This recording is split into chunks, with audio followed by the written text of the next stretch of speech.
¿Qué tal todos? Muy buenas tardes. Tengo el gusto de presentar a nuestro siguiente ponente.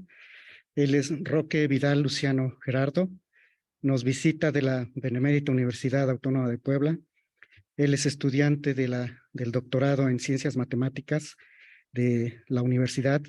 Él es un experto en teoremas del punto fijo y en esta ocasión nos trae la plática titulada Existencia y unicidad de ecuaciones diferenciales mediante teoremas de punto fijo en espacios normados ordenados.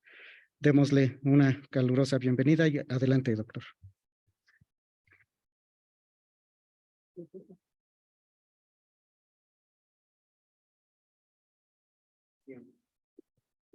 Buenas tardes a todos. En principio, muchas gracias al comité organizador por aceptar mi trabajo.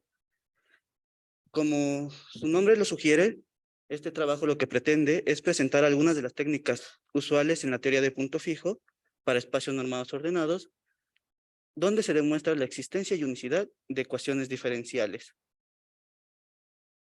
Esta presentación está organizada de la siguiente manera: una introducción, los conceptos necesarios sobre espacios normados ordenados y la convergencia en orden.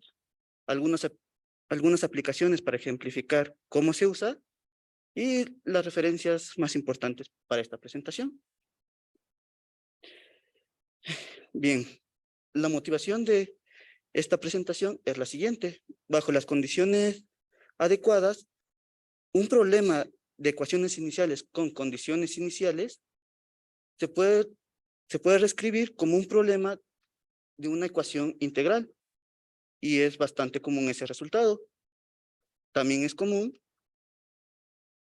poder escribir un problema de encontrar una solución a una ecuación integral como un problema de punto fijo para el espacio de funciones correcto y un operador integral que se define de esta manera. Es bastante común. Bien, un punto fijo, como su nombre lo sugiere, no es más que un elemento en el espacio que se queda invariante. En pocas palabras, un problema de encontrar una solución a una ecuación diferencial con condiciones iniciales lo podemos reescribir a un problema de punto fijo. De ahí mi motivación para trabajar con teoremas de punto fijo.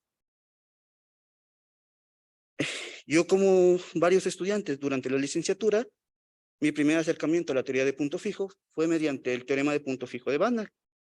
Para esto, necesitamos recordar que cuando tomamos un elemento x0, la sucesión de iterados de Picard de este elemento no es más que una sucesión que se define de manera iterativa. El primer elemento es x0 y de ahí en adelante solo se evalúa al anterior.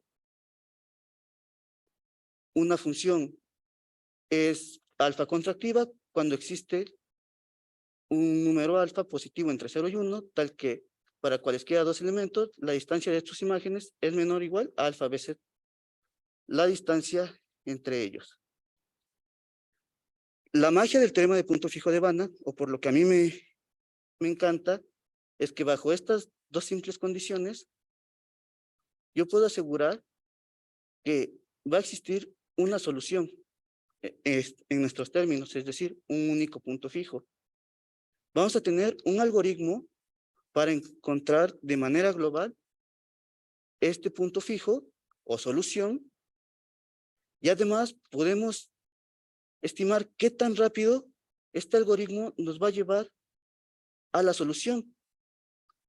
Como aquí se puede ver, esto depende de qué tan cercanos desde el principio estaban los dos elementos, el punto y su imagen. Hay distintos teoremas de punto fijo, pero los que cumplan la mayoría de estas consecuencias les vamos a llamar teoremas de punto fijo tipo Banach. En particular, yo estoy interesado en ver teoremas de punto fijo tipo Banach para espacios normados ordenados, porque en este tipo de espacios podemos obtener teoremas que no se podrían obtener simplemente en espacios métricos o en espacios topológicos. Para esto, recordemos la siguiente definición, tal vez algunos no la conozcan, pero un espacio normado ordenado no es más que una terna que se forma con la concatenación de un espacio normado con un subconjunto de él, que es cerrado bajo la topología inducida por la norma, la operación suma y productos por escalares no negativos. Y la intersección entre el conjunto y el conjunto formado por sus inversos adictivos solamente tiene el vector nulo. Eso es un espacio normado ordenado, una terna. Es bien merecido este nombre, ya que la relación A menor igual a B, si la diferencia de B con A pertenece al cono, es una relación de orden parcial que preserva varias de las propiedades que se tienen ya en los reales. Una de ellas es que es reflexiva, antisimétrica, transitiva, se preserva bajo sumas y productos por escalares no negativos. Tiene sus debilidades, es cierto. Por ejemplo, a diferencia del caso real, tú no puedes comparar cualesquiera dos vectores. Hay condiciones especiales para que esto ocurra. Pero puedes definir sin ningún problema relaciones como A menor estricto que B. Y es de forma análoga a como se hace en el caso real. En esta presentación vamos a trabajar con conceptos muy sencillos, como lo es un intervalo ordenado cerrado y un intervalo ordenado infinito semicerrado por la izquierda o semicerrado por la derecha, que se definen muy parecido a como se hace en el caso real, pero este orden es el que induce el cono. Este es un orden que nos compara vectores. Esa es la pequeña diferencia. Un tipo de conos muy importantes para este tipo de teoría y que nos ayudan mucho son los que se les llaman normales, que es cuando existe un escalar tal que si se cumple esta relación en orden entre los vectores, hay esta relación con respecto a sus normas. En el caso de los reales, este es el orden usual entre números y el m tiene valor 1. Bien. Un ejemplo clásico son las funciones que van con derivada continua, que van de un intervalo cerrado a coma b, real, a los reales, con la norma uniforme, y las funciones que son mayores o iguales que 0.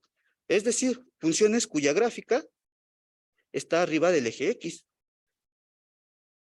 Es fácil ver que en este tipo de espacios, esta relación entre funciones no es más que la relación puntual, que siempre, que se trabaja de manera común. Por lo tanto, se conserva esta relación y esta relación lo que me dice es que este cono es un cono normal. También cabe mencionar que aquí los intervalos ordenados cerrados, h, g, donde h y g son funciones, no son más que el conjunto de todas las funciones que quedan entre la gráfica de h y entre la gráfica de g. Bien, esta propiedad de que el cono sea normal, que es una propiedad muy bonita, no siempre se cumple. Incluso en el mismo espacio, cambiando la norma uniforme por esta norma, se puede ver que ya deja de cumplirse. Pues la condición me diría que si yo tengo funciones entre estas dos gráficas, entre el eje X y la gráfica de la función constante 2, todas estas funciones tu norma debería estar acotada entre 2m para algún número real. Pero entre estas gráficas están las funciones, el siguiente conjunto de funciones, el cual es fácil ver que no puede estar acotado, pues sus normas son estas. Bien, solo quería enfatizar eso, que no todos son, y hay toda una teoría para trabajar con conos no normales. Bien, un teorema de punto fijo tipo Banach que a mí me gusta mucho en los espacios normados ordenados es el siguiente, donde podemos tomar un espacio normado ordenado y un operador que es creciente, que se define, creciente se define de manera análoga al caso real, y estamos trabajando en intervalos ordenados cerrados. Estos intervalos ordenados cerrados, a diferencia de lo que pasa en el caso real, no necesariamente son compactos. Pero bajo estas condiciones, yo puedo asegurar que estas funciones van a converger a soluciones, una solución máxima y una solución mínima, y las podemos encontrar mediante la sucesión de iterados de Picard de mu0 y de nu0, de esta manera. Y me refiero a máximo y mínimo en el siguiente sentido. Si yo encuentro otra solución, que en este caso sería un punto fijo, para este operador, esta solución tiene que ser mayor o igual a esta y menor o igual a esta con el orden establecido por el cono. En este ejemplo de teorema, debemos recordar una definición sencilla. Un operador es completamente continuo si es continuo y a su vez cualquier conjunto acotado, su imagen, la cerradura de su imagen es un compacto. Un ejemplo clásico es el siguiente. ¿Cómo se aplica este teorema? Pues es algo sencillo. El espacio que vamos a trabajar son las continuas en el intervalo J, que va a los reales. Tomamos dos funciones, tales que sean la subsolución y la suprasolución de un sistema de ecuaciones con esta condición inicial. Si además la función de la que parto es creciente en la segunda variable, se puede definir un operador, y de hecho es un operador integral. Se puede ver aquí más o menos cuál es, tal que cumpla las condiciones anteriores. Entonces, este sistema tiene solución mínima y máxima con el orden usual de las funciones. Bien, y podemos encontrar estas soluciones solo iterando. Aquí tal vez no suena tan sorprendente, pero lo que me gusta de que se pueda iterar es el hecho de que estamos obteniendo un método práctico para poderlo programar. Se programa de manera muy sencilla. De hecho, es un ejemplo clásico en la licenciatura, al menos los que llevamos algo así en matemáticas aplicadas, es programa un método iterativo. Esto es algo muy común y fácil de hacer. Bien. Otra alternativa para trabajar con espacios normados ordenados es darle la vuelta al problema, definir una convergencia en orden. Por ejemplo, en el caso real, nosotros sabemos que una sucesión converge a un elemento si cumple esta relación, que a su vez, esta se puede reescribir completamente en términos de su orden. Con el orden que nosotros estamos trabajando, esta definición presentaría un primer problema. Este orden, en los espacios normados ordenados, compara vectores. Esta diferencia sí es un vector, pero este es un número real. Ese es nuestro primer problema. Hay diferentes tipos de convergencia en orden. Yo la que elegí es dada por Charles-Gambos en su libro de conos y dualidad, que me dice, pues no hay mayor problema, solo agarra un vector positivo y multiplícalo por el éxilo. Entonces se puede copiar de manera análoga como se hace el caso real la definición de convergencia. Y esta convergencia que tenemos se llama X uniforme convergencia. Se puede definir también cuando una sucesión es X uniformemente Cauchy y cuando un espacio es X uniformemente completo. Una ventaja que presenta estas definiciones es que todo espacio completo, si yo tengo un X positivo, va a ser X uniformemente completo.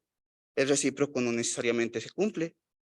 De hecho, algo más que se tiene es que la convergencia, la X convergencia definida, siempre implica la convergencia en norma.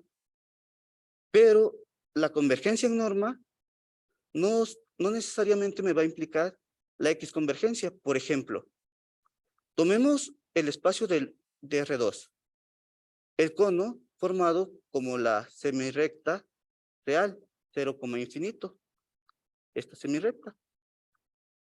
Es fácil ver que la sucesión 0,1 entre n va a converger al vector nulo, pero no se puede ser X convergente para ningún X acá, ya que la diferencia entre 0,1 con el vector nulo debería caer en esta semirrecta, según la definición, cosa que no ocurre. Bien. Siguiendo con las analogías en los reales, y el hecho de que mi motivación en principio fue el teorema de punto fijo de Banach, yo puedo recordar que una contracción no es más que un caso particular de las funciones Lipschitz, y cuando tengo esta relación en los reales, se puede describir completamente en términos de su orden. Esta definición se puede trasladar a de distintas formas, principalmente en álgebras de Banach, cositas así, pero la que yo quise trabajar y traer como ejemplo es la siguiente. Tomo un subconjunto no vacío de un espacio normado ordenado, la función se llama Lipschitz en orden por la derecha, si se cumple la siguiente relación, cuando el vector y es menor o igual al vector x. Caso muy parecido al anterior. Con la convergencia en orden, se puede tener un tipo de teorema de punto fijo, tipo Banach, para esta convergencia, cuando se tiene una función Lipschitz en un operador, cuando el operador creciente y el R entre 0 y 1. Si además el espacio es uniformemente completo para este vector positivo, entonces yo puedo encontrar una solución única para el problema que esté trabajando, que otra vez, en este caso se le dice que es un punto fijo, y la sucesión de iterados de Picard me va a llevar de manera global en este conjunto a esta solución única mediante la convergencia en orden, descrita en estos términos. Es bastante práctica en el siguiente sentido. Por ejemplo, si tomo este espacio, que ya lo habíamos visto, tomo un operador que va de las funciones mayores iguales que 0 en sí mismas, descrito de esta manera, ver las propiedades métricas podría ser un poco laborioso, pero ver que es creciente y Lipschitz por la derecha es tan simple como hacer una diferencia, que nos da esto, y con simple álgebra se puede llegar a esta expresión. Esta expresión, al t estar entre 0 y 1, no puede rebasar los 9/13.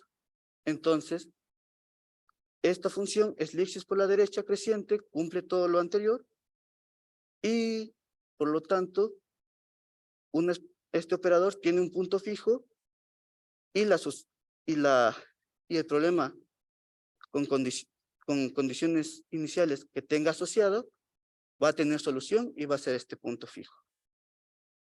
Ya para terminar, solo quiero mencionar que mi trabajo principalmente no es para funciones reales, sino para funciones vectoriales.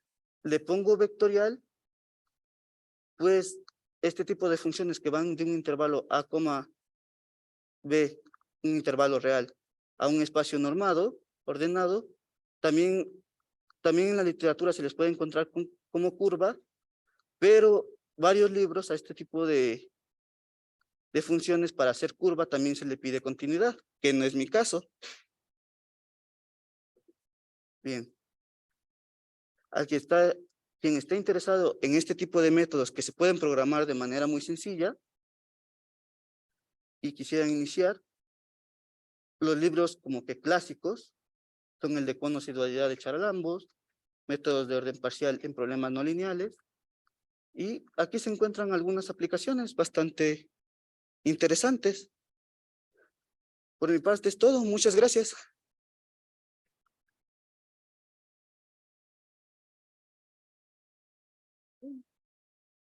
Muy bien, muchas gracias. Pasamos a la sesión de preguntas. ¿Alguien tiene alguna pregunta que hacerle a nuestro ponente?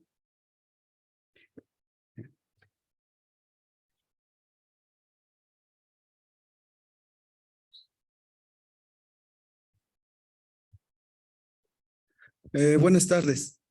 Mi pregunta es si el teorema último que presentaste, si el teorema del punto fijo que estás estudiando, o bueno, no sé si ya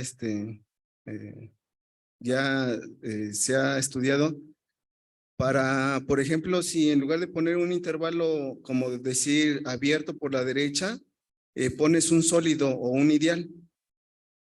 O sea, ahí esos intervalos son bajo el orden parcial, bueno, en este caso bajo el orden parcial de las funciones canónicas, ¿no? O sea, el orden natural.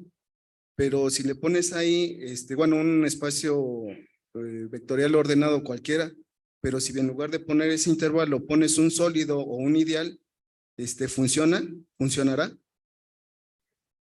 Sí funciona.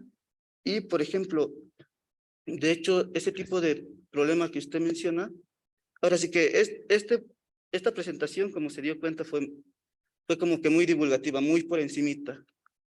Ese tipo de problemas los puede encontrar acá. De hecho, Wu estudia otro tipo de órdenes que son un poquito más complicados, y entre ellos está el que usted menciona. La verdad es que no recuerdo cuál es el ejemplo exacto que él da, pero recuerdo que lo había yo visto en este libro. Ajá. Otra pregunta. Sí, Claro. bueno, no sé si, gracias por la respuesta.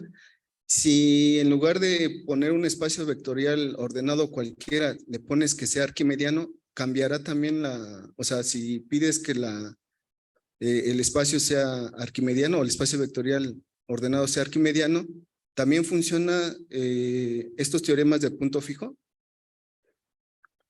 Arquimidiano en el sentido de que se cumple la propiedad arquimidiana, ¿no? Exacto.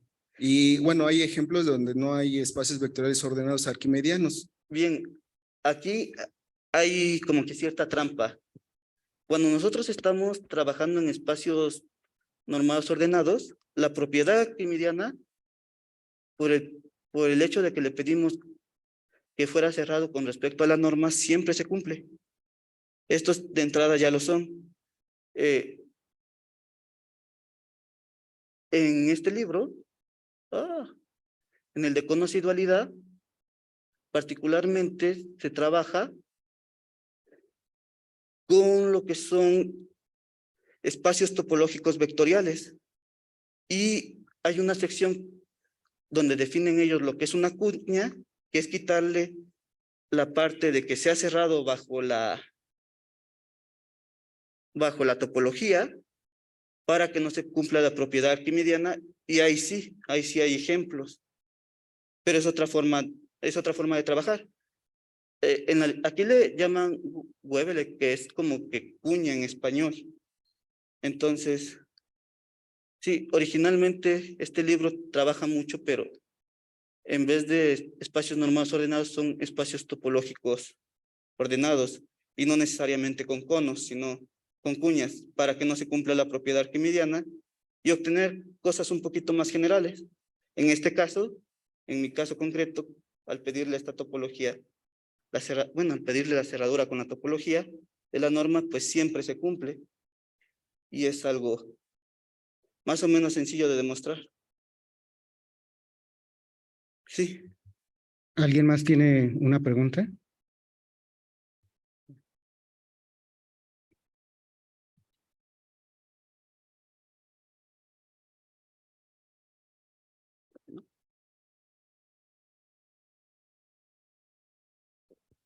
Se me hace en principio un tema muy interesante, sobre todo porque empiezas hablando de el teorema de existencia de unicidad y de cómo lo podemos resolver mediante pues, el método de aproximaciones de Picard, y cómo esto se va generalizando. En este sentido, ¿Será que, por ejemplo, para los espacios Sobolev exista esta teoría y también se pueda construir un cono que pruebe existencia de ionicidad de soluciones débiles? Sí, sí, sí. De hecho, con el orden usual, los espacios de Sobolev en general resultan tener una propiedad más fuerte que ser un cono normal. Generalmente son espacios regulares y así.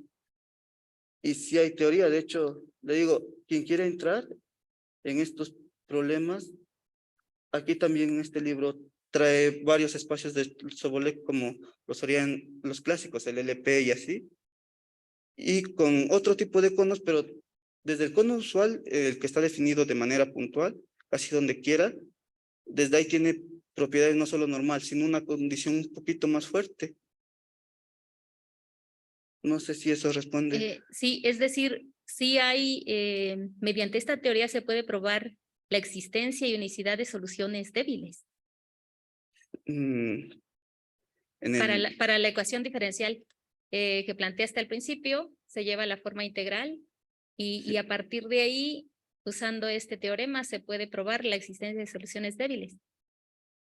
¿Débiles en el sentido del dual o débil en qué sentido? Sí, en sentido de la definición débil, Mm, de Pues, solución débil de una ecuación diferencial. ¿me lo puede recordar? La verdad es que, Ajá, sí, cumplen una relación integral ah, donde sí, aparece la función que no necesariamente es derivable, pero sí cumple una relación integral. Ahí aparece la derivada generalizada. algo como cuando se trabaja en distribuciones. Sí, sí, sí. Sí, sí, sí, sí, sí se cumple. De hecho, particularmente en los espacios que tienen, bueno, que son gestos integrables y así, sí tenemos incluso, bueno, originalmente la plática iba a tratar sobre esto, pero estaba un poco largo para explicarlo. Entonces, opté por algo más sencillo, pero sí, se puede demostrar, ahora sí que soluciones débiles cuando se tienen también subsoluciones y suprasoluciones con respecto a la integral de Hexto y entre otras integrales. Lo importante para los teoremas que aquí ocupamos realmente es que se cumplan las condiciones en el espacio normado ordenado y alguna condición para el operador que estamos definiendo, que generalmente, y eso es lo bonito de estos teoremas, se define mediante la integral o una composición de f con otra cosa y una integral. Sí, sí, gracias. Es todo. Ok, muchas gracias. Le agradecemos a nuestro ponente.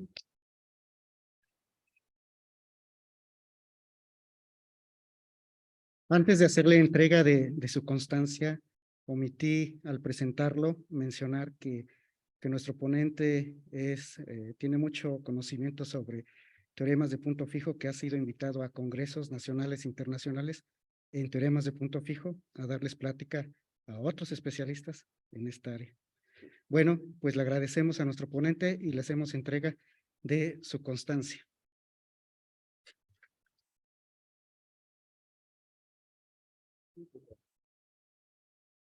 Los invitamos a todos a pasar a la sesión de pósters y a las 6 de la tarde regresamos acá para continuar con la última plenaria.